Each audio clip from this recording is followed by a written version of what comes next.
Welcome to my channel. Please like, comment, and subscribe. Jones Act Employers and Medical Care Liability.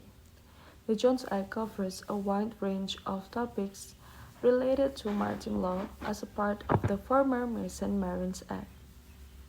Part of the Jones Act includes employers' responsibilities and liability for accidents and injuries that occur to seamen in the service of a vessel. Just like land-based employers, sea-based employers have a duty of care to provide safe working environments that have minimal hazards.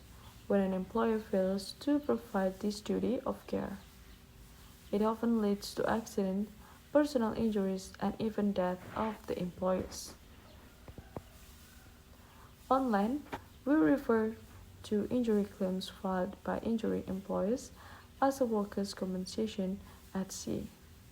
We refer to injury claims filed by injured seamen as a Jones Act claims for injuries sustained on the job. Employers are required to pay for medical care and treatment. This is what is referred to a medical care liability.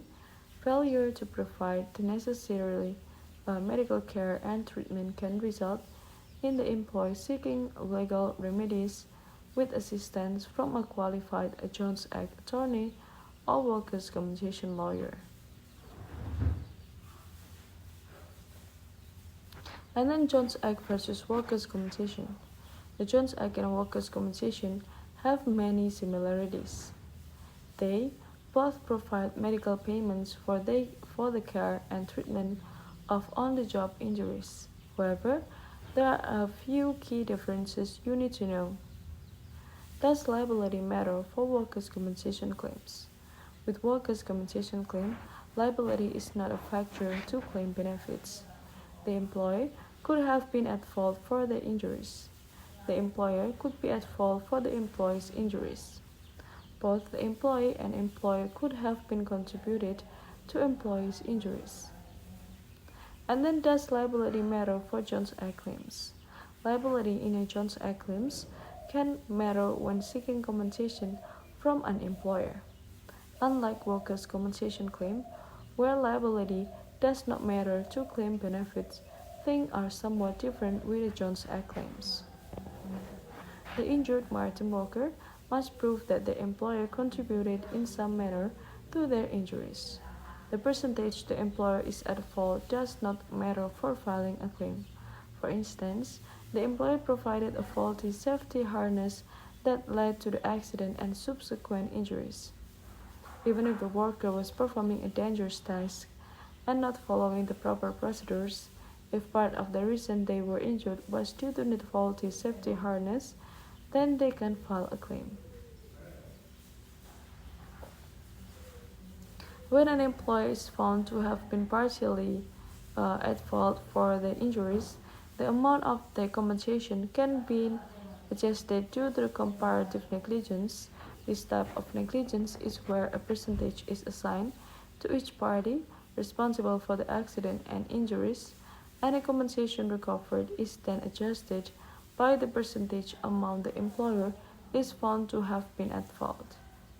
To illustrate, let's assume that the employee was not found to be 100% at fault and the employer 90% at fault. The employee is entitled to a total of $100,000 in compensation.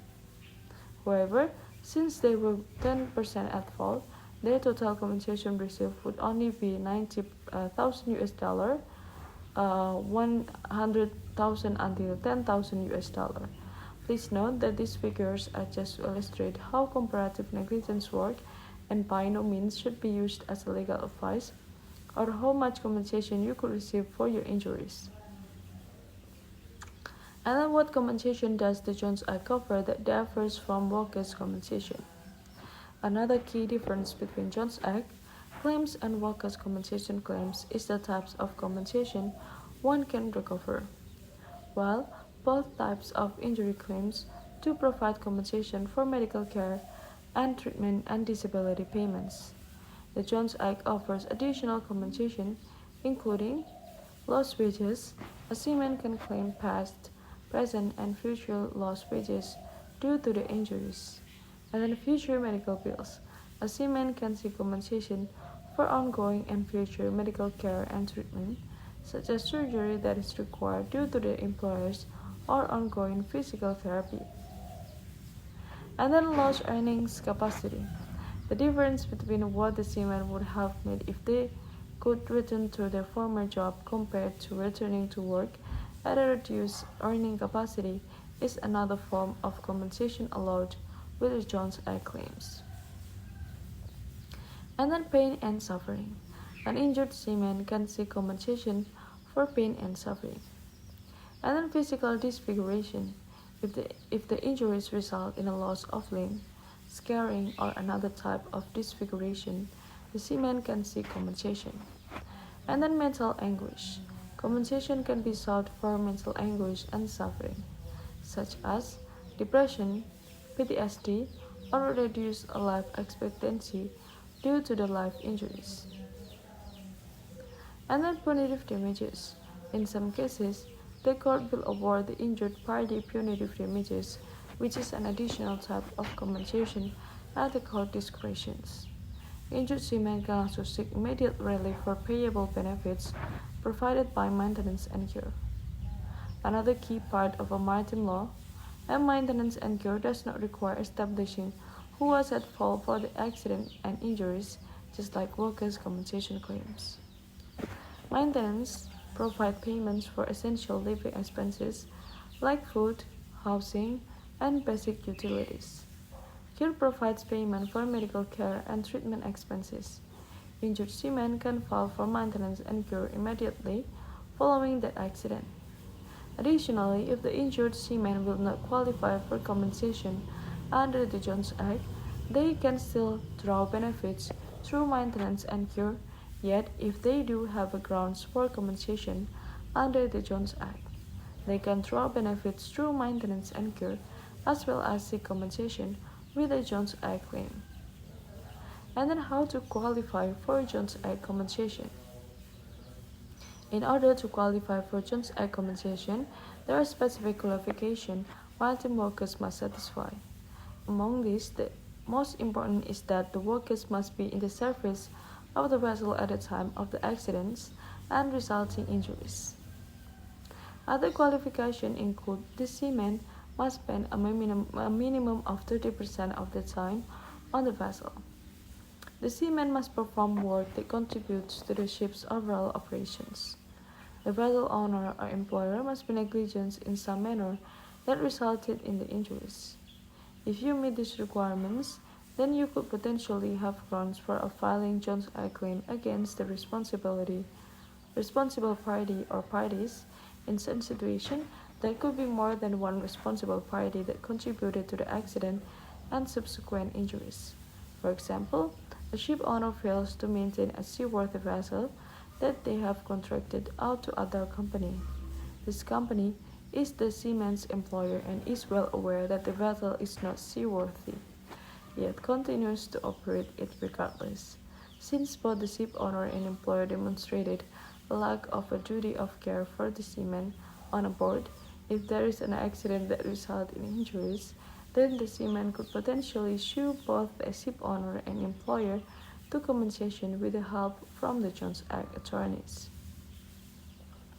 Furthermore, one must file a Jones Act claim within 3 years from the date of the accident. Claims cannot be filed after his statute of limitation expires.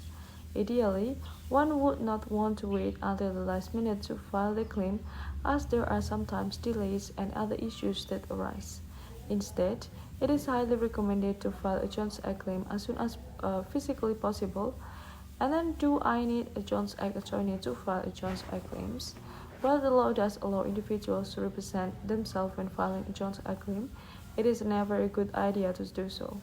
Maritime laws are complex and detailed, with a wide array of exceptions. Additionally, there is a maritime case law, which could apply in a specific situation that one would not be aware of when representing themselves. Besides, self-representation frequently results in a much lower settlement than one is entitled to receive. The employer and the insurance company will have their own Jones Act lawyers protecting the interest to negotiate the lowest possible settlement. I think that's all, guys, the information that I can share to you. Thank you so much for watching. Don't forget to give a like, comment, and subscribe. Bye bye, guys.